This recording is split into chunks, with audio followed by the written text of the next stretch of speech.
Hello, folks. Sorry, losing my voice. Been talking a lot overnight.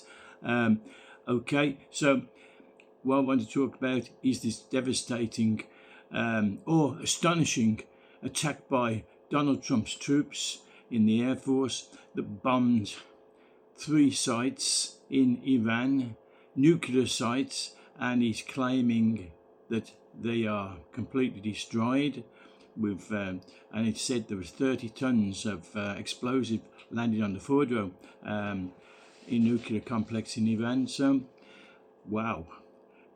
So, Iran, the name alone echoes with history a war cry resonating from the dawn of civilization.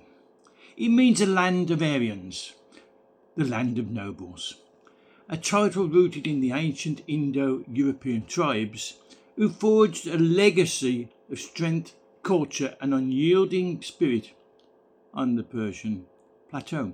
The Persians were warriors and builders of empires. They followed the Zoroastrian creed of good deeds, good words and good thoughts, carving their mark into the mountains and deserts of this sacred land.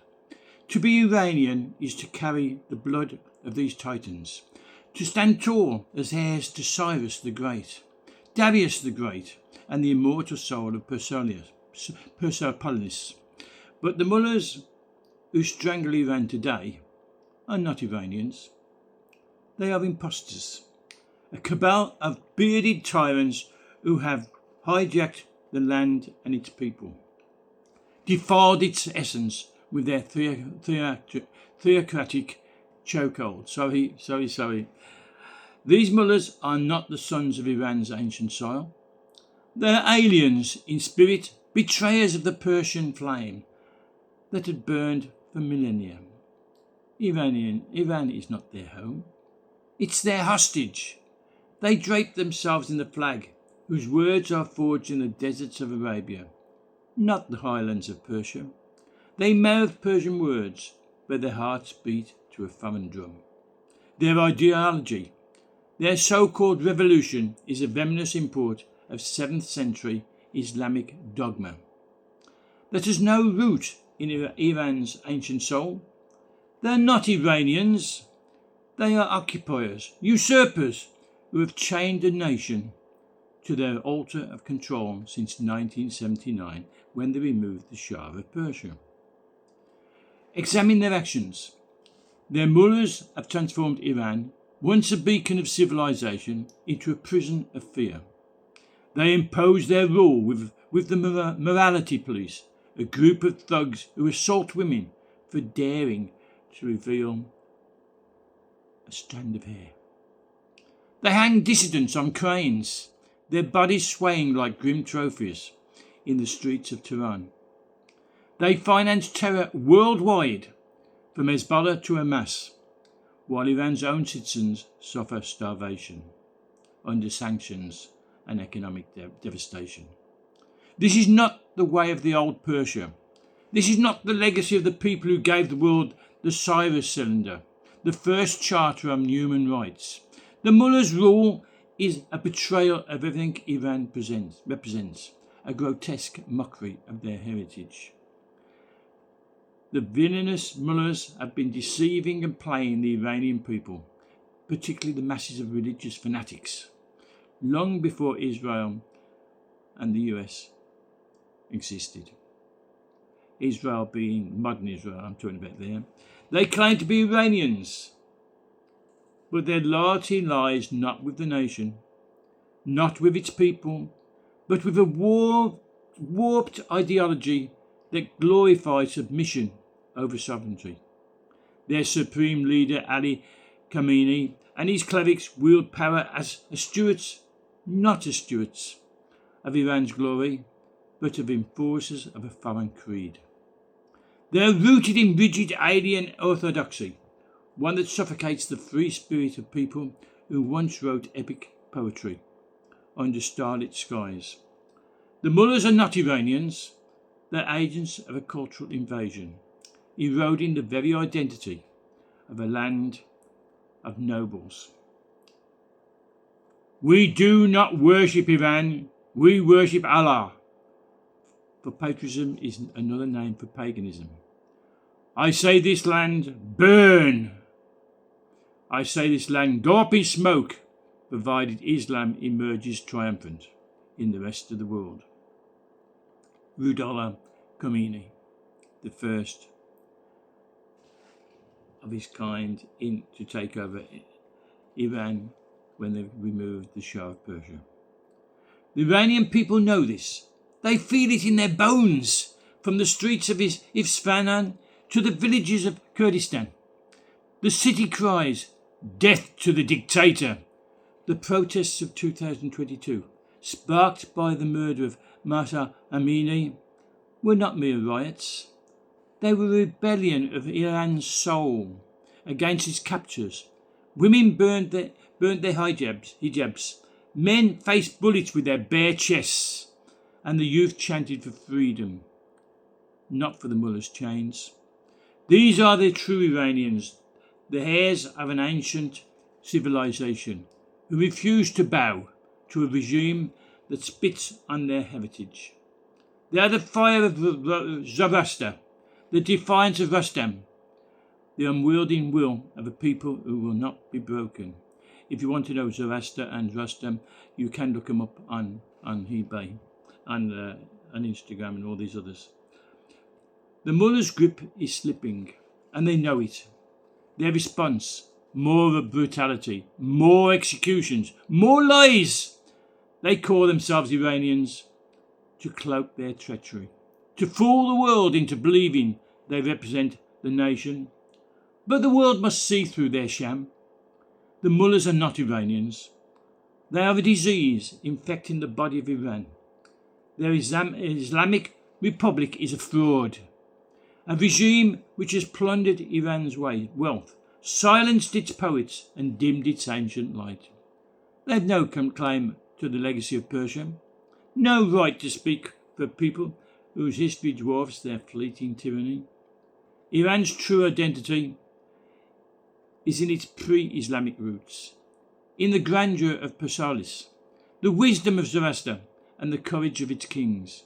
The Persian kings built empires that spanned continents, crafted art that still dazzles with its beauty, and wrote laws that inspired the world.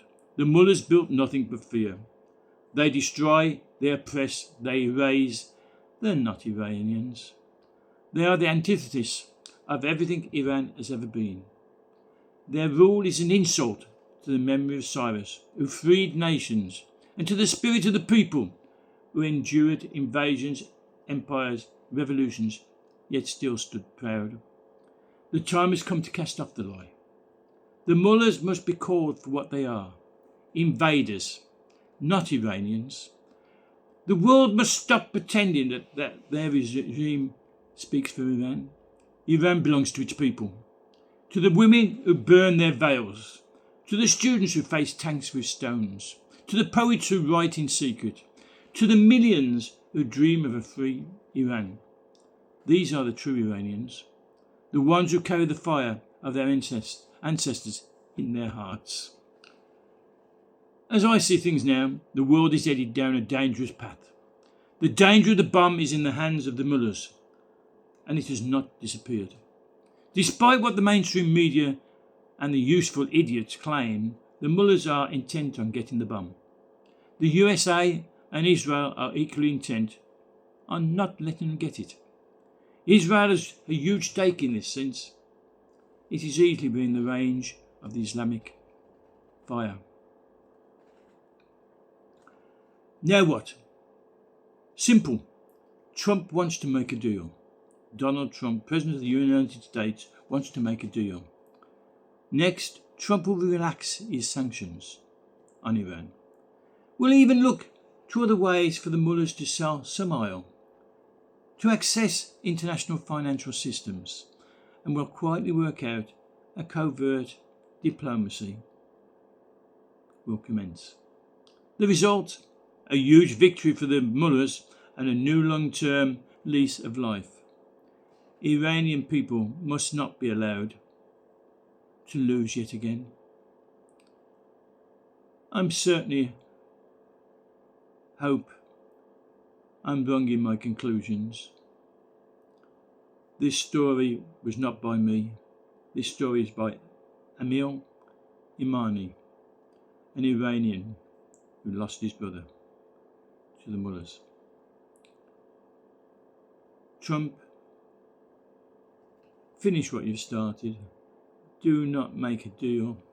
Do not act in diplomacy because the world looks askance at you and goes, "Oh, you could have started World War III." No, you haven't. No, you haven't. That we will now be suffering from sleeper cells in the UK and in America and in allied European countries. No. As Secret Service, Britain's MI5, MI6. Be alert. Be alert. Catch them before they act. Round them up. You know who they are. We've let in thousands upon thousands each year on the boats that come across the channel into Britain. How many will riot now? How many will cause terrorist activities? We'll see. But remember, the Middle East is not united. It's Sunni against Shiite. Sunni Muslims versus Shiite Muslims. They don't like each other. They fight each other. Saudi Arabia is an enemy of Iran.